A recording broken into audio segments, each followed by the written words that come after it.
2026 football বিশ্বকাপের group পর্বের draw আগামী 5 ডিসেম্বর অনুষ্ঠিত হবে যুক্তরাষ্ট্রের রাজধানী ওয়াশিংটন ডিসিতে। শুক্রবার স্থানীয় সময় এক ঘোষণায় বিষয়টি নিশ্চিত করেছেন যুক্তরাষ্ট্রের প্রেসিডেন্ট ডোনাল্ড ট্রাম্প। ওয়াশিংটনের বিখ্যাত পারফর্মিং আর্টস ভেন্যু কেনেডি সেন্টারে এই ড্র অনুষ্ঠিত হবে, যেখানে ট্রাম্প অনুষ্ঠানটির চেয়ারম্যান হিসেবে দায়িত্ব পালন করবেন। প্রথমে ধারণা করা হয়েছিল লাস ভেগাসে ড্রটি অনুষ্ঠিত হবে, কারণ 1994 সালে যুক্তরাষ্ট্রে আয়োজিত বিশ্বকাপের ড্রও সেখানে হয়েছিল।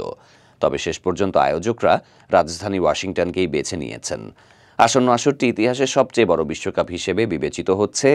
যুক্তরাষ্ট্র, কানাডা ও মেক্সিকো যৌথভাবে আয়োজিত এই টুর্নামেন্টে অংশ নেবে মোট 48 দেশ এবং অনুষ্ঠিত হবে 104টি match. FIFA president Gianni Infantino এই প্রসঙ্গে বলেন, এটি হবে 104টি সুপার বোলের সমান।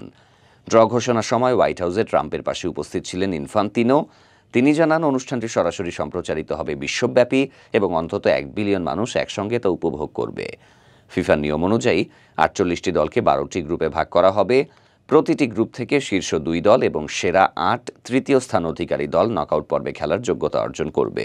অনুষ্ঠানে বিশ্বকাপ ট্রফি হাতে নিয়ে রসিকতা করে ট্রাম্প বলেন, আমি কি এটা রেখে দিতে পারি?